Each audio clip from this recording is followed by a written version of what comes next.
Hello, welcome to our YouTube channel. Patty's not on today, but this is Robert Thompson, and I'm going to tell you about how to create a winning profile. Whoops. So let me first talk about why is a profile important. This is really your introduction to clients. This is where they see who you are and what you can do. So you want it to be good. This is also where a client can validate your proposals. They can look back over some of the other work that you can do and see how you might fit in. And finally, it makes easier for clients to find you. You'll find a lot of times clients, when they post a job, will search for freelancers that they think would be good. And so they'll use keywords to search and find profiles that look good. So if you do it well and you have the right keywords, you'll get invitations to jobs instead of just having to search for jobs yourself. So what are the types of profiles? Well, everyone has a general profile. This is the place where you detail all the services you can offer, and it includes relative information from several jobs. So this is, as I said, a general profile. A specialized profile focuses on a specific service that you offer, and it provides detailed proof of the work that you've done that supports that. And the nice thing about this is you can have different profile or portfolio items, things that help support what you can do. And it also can have different pricing. So if you generally do writing, but you've done business consulting and you want to create a specialized profile for that, you put that in the specialized profile, you list portfolio items that show the results you've created, and you put the price in that's commensurate with that type of work. Now, right now, you can have up to two specialized profiles. We never know with Upwork, they're always changing. So it's good to check. But right now, you can have two specialized profiles in addition to your general profile.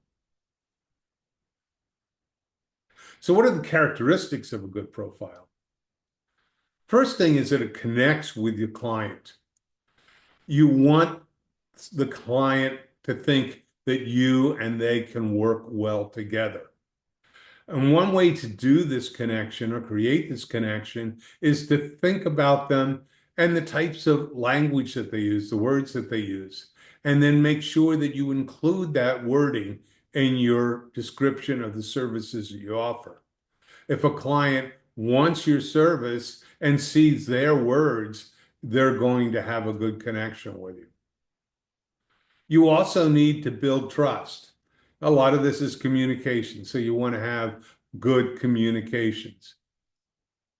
You also want to communicate that you're going to meet their deadlines. For many clients, they work with freelancers who are young and from all over the world who don't understand how important that is. So if you can articulate your ability to do that, it helps you stand out. The other thing is confidentiality. The client doesn't want people who are going to spread their dirty laundry around the internet. So you want to assure them that you're going to keep their information confidential. And finally, you want it to differentiate you. So you want things that make you different from everyone else. And a lot of times this means you should include your hobbies and interests.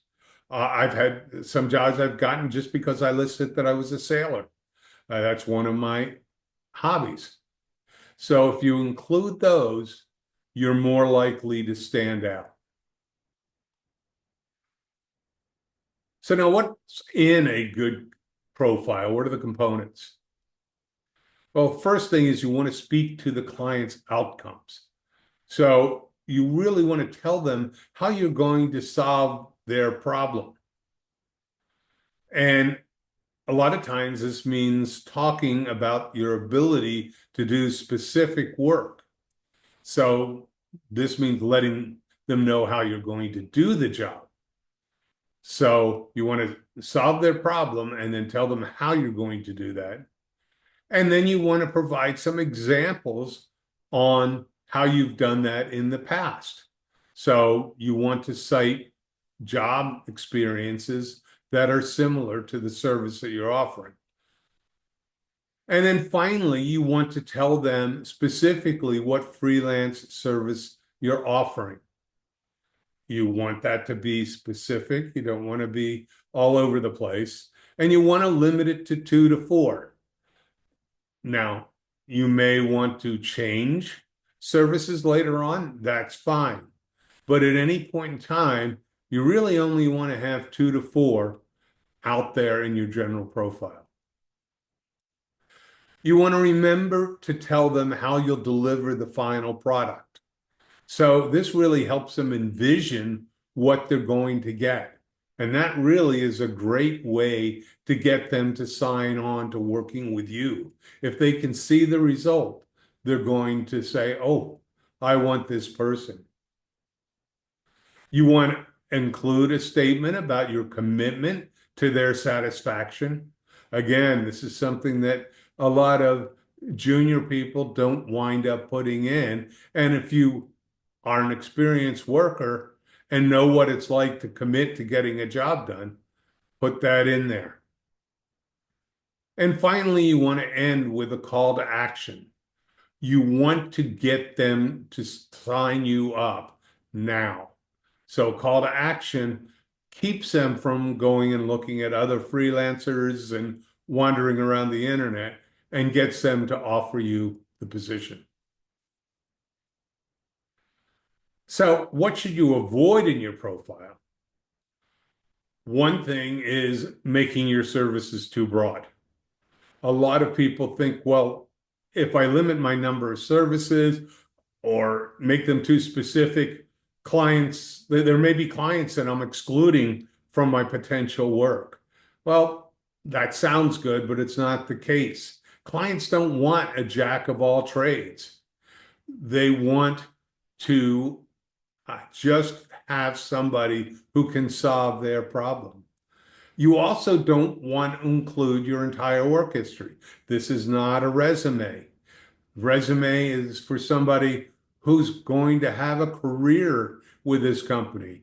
When you're working on Upwork, you're solving a specific problem for a short period of time. So only include what goes with the services you offer.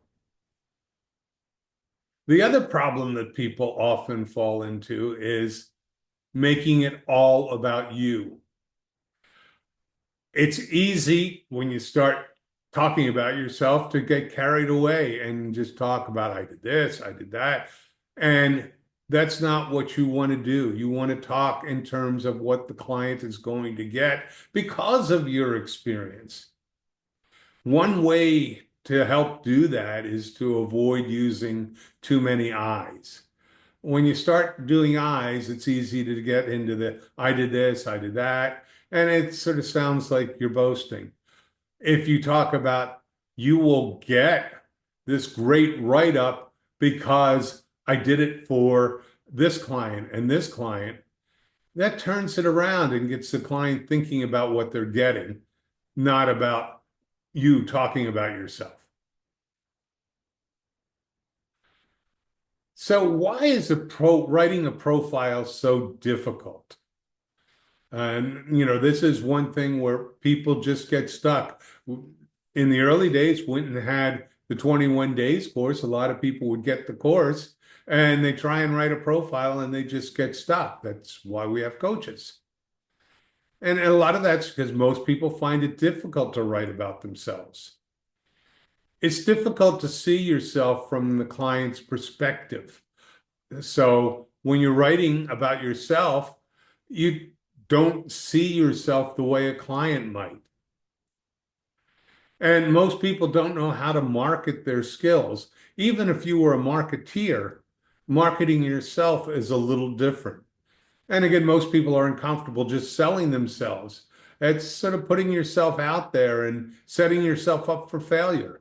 But it's something you need to do when you're doing online freelancing. And sometimes people just need a different perspective.